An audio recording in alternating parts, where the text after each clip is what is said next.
President Trump threatens big tariffs on European allies that oppose his plan to take control of Greenland, prompting world leaders to hastily schedule a meeting with Trump tomorrow in Davos, Switzerland.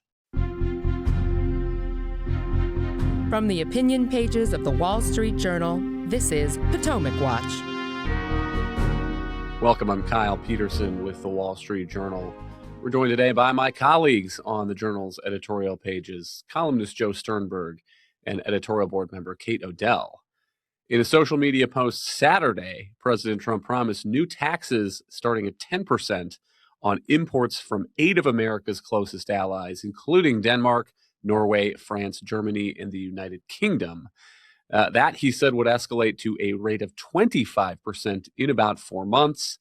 Here is what the president wants. This tariff will be due and payable until such time as a deal is reached for the complete and total purchase of Greenland.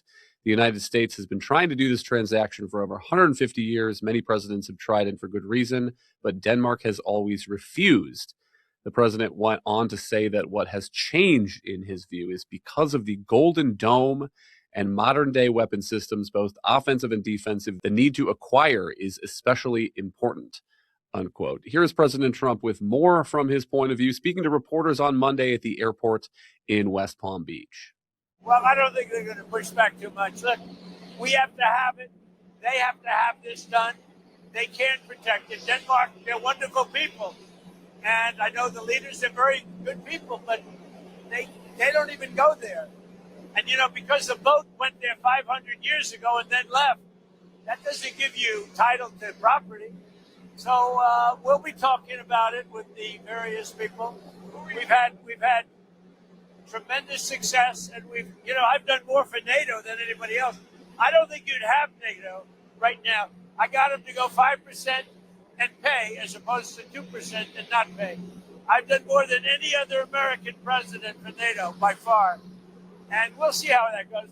Joe, what do you make of this and the reaction in Europe by American allies? Well, look, this is a classic story of the Trump era where multiple things can be true at the same time. So, I mean, it is absolutely true. The U.S., but also our NATO allies have big strategic interests in Greenland. Sometimes we have paid more attention to those than at other times. I think everyone's paying attention to that issue now. It can also be the case that there are potential ways that the U.S. could fruitfully expand its presence in Greenland, although that doesn't necessarily mean that we have to own it outright. And there's a good question about why we would want to, given that it also comes with people there who would not be willing to be folded into the U.S. And then I think that, Kyle, you're getting with your question about the reaction in Europe at the bigger problem here, which is that whatever the underlying merits of any kind of claim that the U.S. might want to make that we should have sovereignty over Greenland at some point in the future, President Trump is going about this in all the wrong ways to irritate and annoy and vex key allies in the region. So, I mean, this notion that we would start a trade war with other NATO allies in order to claim sovereignty over territory that is controlled by a good NATO ally, the Danes, I mean, it's extraordinary. And part of what makes it difficult to figure out is the mix of motivations. And sometimes President Trump says these kinds of things, and it's not clear whether he is entirely serious or not at all serious. He has made jokes about Canada, for example, being America's 51st state. I would interpret that one as mainly him attempting to troll the Canadians. Greenland, it seems he is pretty serious about. He's talked about going back and getting the Panama Canal again. I don't know where to place that one. And also his personal motives that also seem kind of at work here. So, for example, over the weekend, he sent a note to Norway's prime minister, tying this again to Greenland. Here's part of what he said. Considering your country decided not to give me the Nobel Prize for having stopped 8 wars plus, I no longer feel an obligation to think purely of peace. He went on to say that the world is not secure unless we have complete and total control of Greenland. Then asked again by reporters at the airport there in West Palm Beach on Monday about this, here is what the president said. No, I don't care about the Nobel Prize. First of all, a very fine woman felt that I deserved it and really wanted me to have the Nobel Prize, and I appreciate that. If anybody thinks that Norway doesn't control the Nobel Prize, they're just kidding. They have a board, but it's controlled by Norway, and I don't care what Norway says. But I really don't care about that. What I care about is saving lives. And I think I've saved tens of millions of lives. If you look at India, Pakistan, just as 2 nuclear powers, you look at so many of the countries that were in in some cases, a 35-year war, and I got it done. We stopped 8 wars, and maybe we'll be stopping a 9th. Kate, that sounds an awful lot like I don't care about the Nobel Prize. Now let me tell you for a minute how much I deeply care about the Nobel Prize. And it's hard for me to figure out how much of the president's approach here toward Greenland is motivated by sincere geopolitical interests of the United States, and how much of this is an attempt by President Trump to build some kind of legacy, to vindicate himself in the eyes of the Europeans, or push back on what he sees as their snubbing of him. Well, I think the interrogations into Trump's vanity about the Nobel Peace Prize is a pretty saturated market. Trying to look at this from, okay, does he have a strategic theory behind what he's doing in Greenland? We know that his style is sometimes to make these maximalist claims and try to Overton window wider for himself, and try to force them into some kind of deal, whether that would be a deal. It's not clear yet whether there's a deal that he couldn't already have without this. And then also, at what cost does the deal come? And what lasting damage does it do to NATO? I mean, I think NATO, there is some disdain for NATO on the American right now, but NATO is a defensive military alliance that has real value to the United States. And so there is, he's undermining his own case by being willing to damage NATO in the process.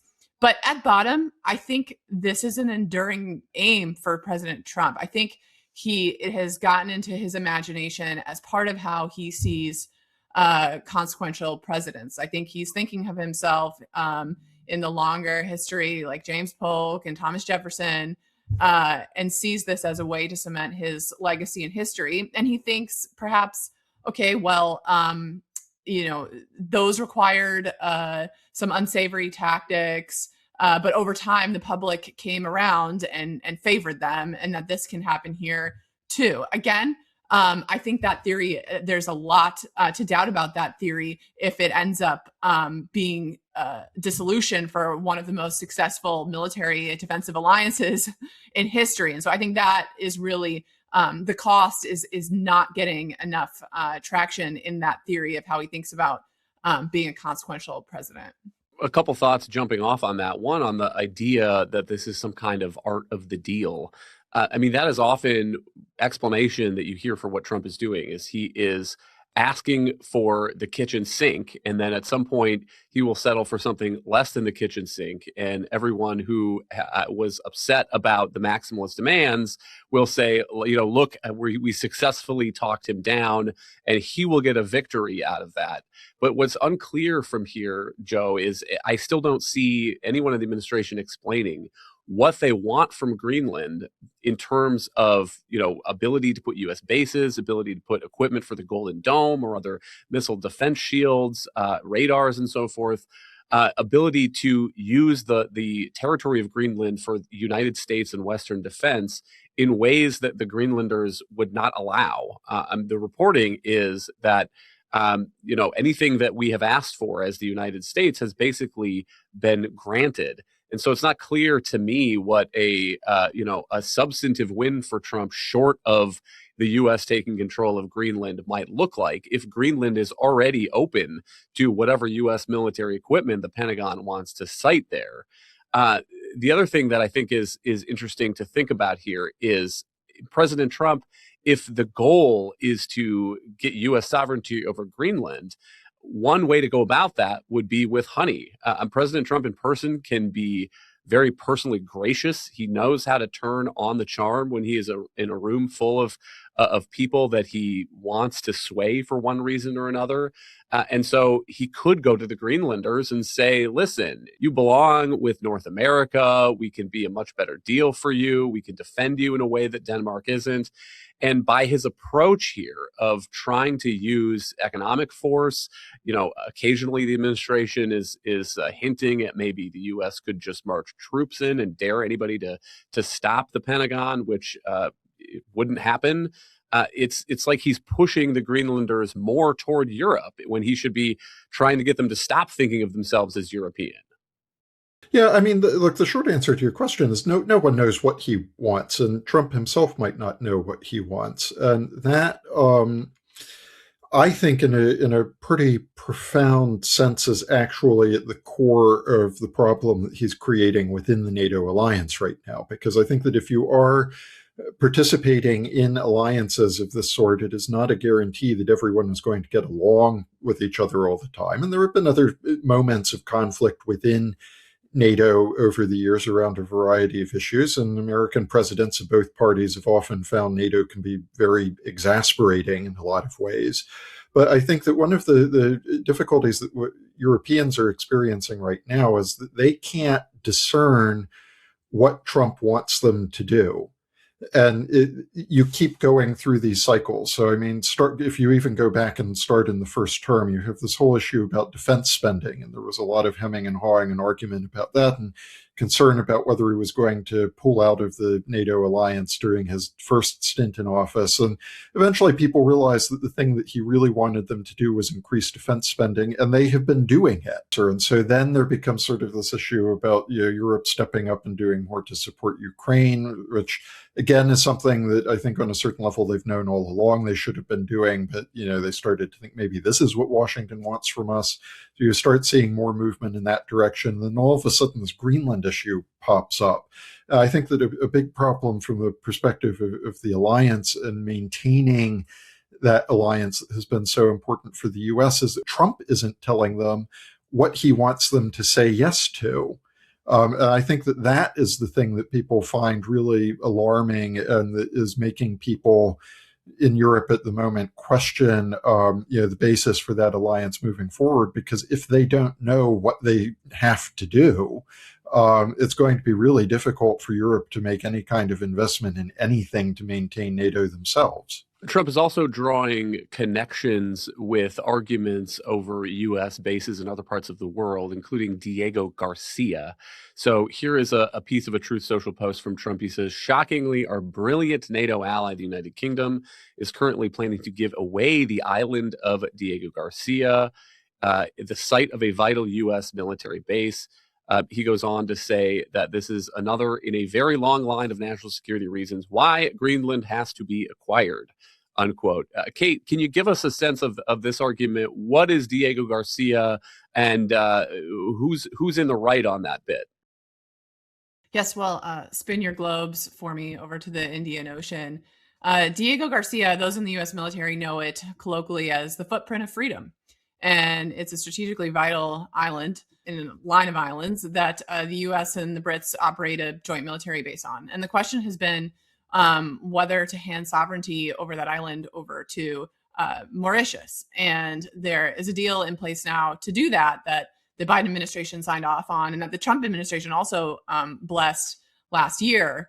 And I think that deal is a little distinct from Greenland, because this is about something that the free world currently uses to project power all over the world, into the Pacific especially, and keeping that in the free world's hands. And so the Brits have been in this long process of saying, we need to hand it over to Mauritius, and it involves kind of, I think it's fair to say, colonial reparations for their own past. But I think that Trump is right that the deal is at baseline a mistake. I think though the deal allows the U.S. to continue using its military base there on kind of a long-term lease, I think it's really a risk to have to get anybody else's opinion before we use that base to fight from it. And so I think in a world where the security threat is kind of shifting back toward great powers, geography does matter a lot. And that is one thing where Trump's core instinct has a point. And in the case of Diego Garcia, this is the kind of situation you wouldn't want to happen on Greenland. For the U.S. does need to hedge against the political situation in Greenland changing, but I think we don't need to annex Greenland to accomplish that. It's an open question whether Greenland would even want to be independent because of the generous subsidies they receive from the Danes and the other realities of life out being independent. But I think that the Diego Garcia deal is worth Trump's attention, though now it's more difficult to walk back, given that he has his own administration has basically allowed it to go forward. And just a final quick word. I mean, the Diego Garcia dispute is an example where the U.S. actually needs some diplomatic capital with the UK to avoid this outcome that it has started to understand. Okay, we need to have more sovereign control over Diego Garcia. But we are expending that diplomatic capital with this public spat over Greenland. And again, just to bring this all back, if this is really all about the free world working together to prevent growing influence and coordination from Russia and China, we're currently not moving the ball down the field on that front. We're not getting better hypersonic missile defense in Greenland. We are looking like the NATO alliance is split in a way that Vladimir Putin can extort at the negotiating table in Ukraine. And so that's why I think Trump's initial instinct that we need to do more to hedge against China and Russia's influence in the world is correct, but we're currently don't seem to be making progress on that front, and really actually seem to be risk of losing control of events and assuming that we can just continue beating around the Europeans this way and that there will be no consequence for it. And I think that's the crux of the mistake. Joe, speaking of consequences, what about the economic leverage used here, the threat of tariffs? For one thing, I expect that Europeans would probably retaliate against the United States.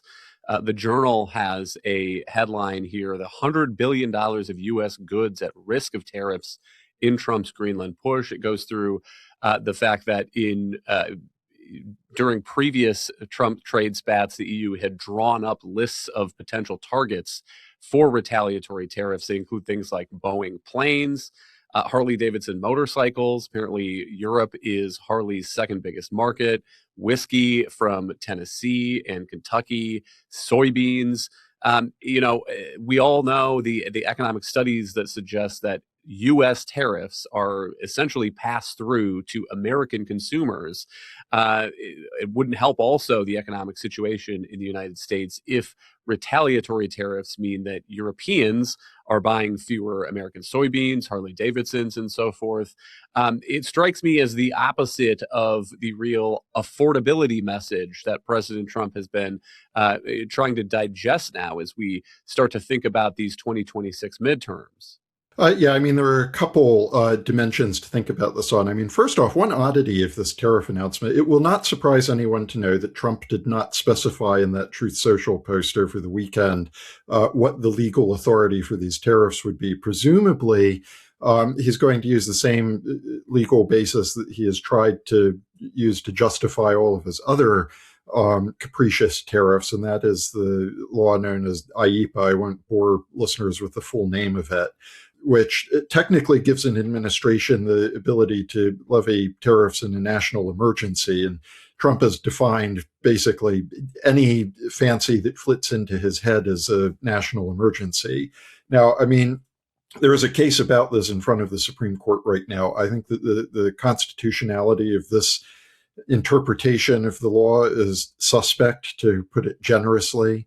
So, one of the baseline things that's going on here is that Trump is threatening to deploy a weapon against Europe in the form of these tariffs that might completely evaporate in a matter of days, depending on when the Supreme Court hands down its ruling in that case and what that ruling is. More broadly, it is true that there is a real danger of retaliation here. The great mercy of the first year of Trump's term is that we did not see a lot of retaliation from other countries in response to his earlier rounds of tariffs, because that kind of retaliatory cycle is what was so dangerous in the late 1920s, early 30s, and really precipitated the Great Depression around the world. So I think that first off, it's dangerous to put yourself in a position of practically daring your allies, no less, to start following you down that retaliatory path.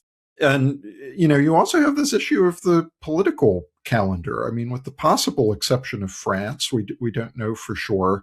The countries involved here don't really have any elections before Trump and congressional Republicans have to go to American voters in the midterm in November this year.